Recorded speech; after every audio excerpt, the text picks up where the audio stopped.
各位弟兄姊妹，主內平安，我係黃麗麗傳道。今日我哋一同思想神嘅話語，讓神帶領我哋開始新嘅一日。今日選讀嘅經文係哥林多後書第8章，保羅轉談關於供給聖徒嘅事。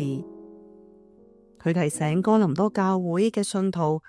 要完成佢哋1年前開始嘅募捐計劃。呢個嘅起源係因為先知亞加布預言嘅大饑荒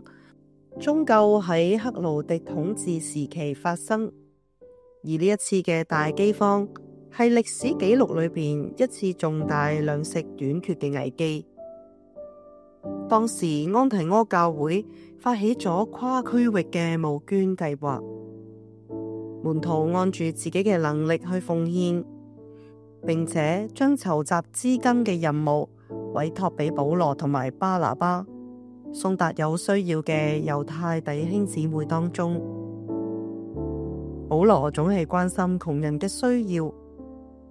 喺各地殷勤咁樣去傳揚福音，同時亦將耶路撒冷嘅需要同弟兄姊妹分享。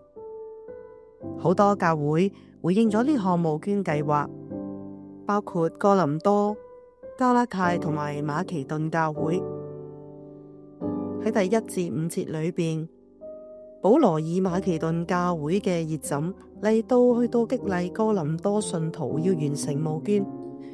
並且藉呢一次供給聖徒嘅事，向耶路撒冷嘅猶太信徒表明，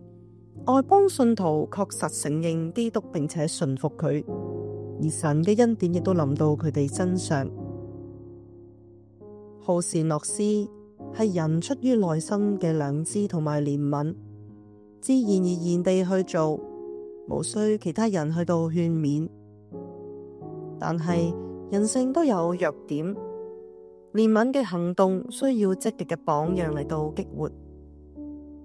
而馬其頓教會就樹立咗一個好正面嘅榜樣，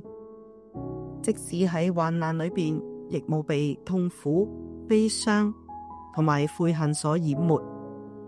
佢哋仍然充滿主嘅喜樂，喺極度貧困嘅情況之下，仍然展示咗非凡嘅慷慨，唔單止按照佢哋嘅能力，而係超越咗佢哋嘅能力作捐獻，實在令人驚嘆啊！呢一種非凡嘅行為喺保羅睇嚟，大大咁彰顯咗神對佢哋嘅恩典。喺供給聖徒呢件事上，重點係在於神嘅恩典，而唔係人嘅慷慨或者慈善嘅行為。馬其頓信徒捐獻嘅目的，並非為咗彰顯佢哋嘅愛心同埋能力，而係為咗表明神賜俾佢哋嘅恩典係何等嘅豐富，使到佢哋即便喺巨大嘅苦難同埋試煉當中，亦都能夠喜樂咁樣去奉獻超出自身能力嘅善行。呢啲並非一時嘅衝動啊，而係佢哋多次請求保羅嘅宣教團隊允許佢哋參與呢一個嘅善行。弟兄姊妹，若非親身去經歷過神嘅恩典，就好難理解呢一種非凡嘅行為。神嘅恩典或許唔會即刻解決信徒嘅問題，就好似馬其頓人繼續生活喺極度嘅困苦同埋貧困之中一樣。如果咁樣睇嚟，神嘅恩典係可以通過他人喺困境裏邊嘅自我犧牲呢種行為嚟到彰顯嘅。呢個比立即解決問題更加有能力咁去見證恩典。恩典對人嚟講真係好抽象，但係通過自我犧牲，佢就變得切實可感可見。第9節，保羅強調主耶穌嘅自我犧牲。佢甘願貧窮，為嘅係使到我哋富足。富足主要係指恩賜、才能同埋服侍嘅熱忱。保羅運用富足同埋貧窮嘅對比，說明主賜俾哥林多信徒嘅信心、口才、知識同埋極大嘅勤奮。然而耶穌基督為咗我哋紆尊降貴，喺地上成為一個能力同埋尊貴都全然唔能夠同神相比嘅普通人。弟兄姊妹，我哋奉獻到咩嘅程度，先至能夠使到他人喺主裏邊富足呢？係咪月成11奉獻就足夠？11奉獻對於信徒嚟講，只係一個大致嘅原則，一切都係取決於奉獻者嘅意願。奉獻係個人接受考驗嘅機會，能夠顯明個人喺愛心上嘅真誠。保羅認為哥林多信徒唔單單要效法基督，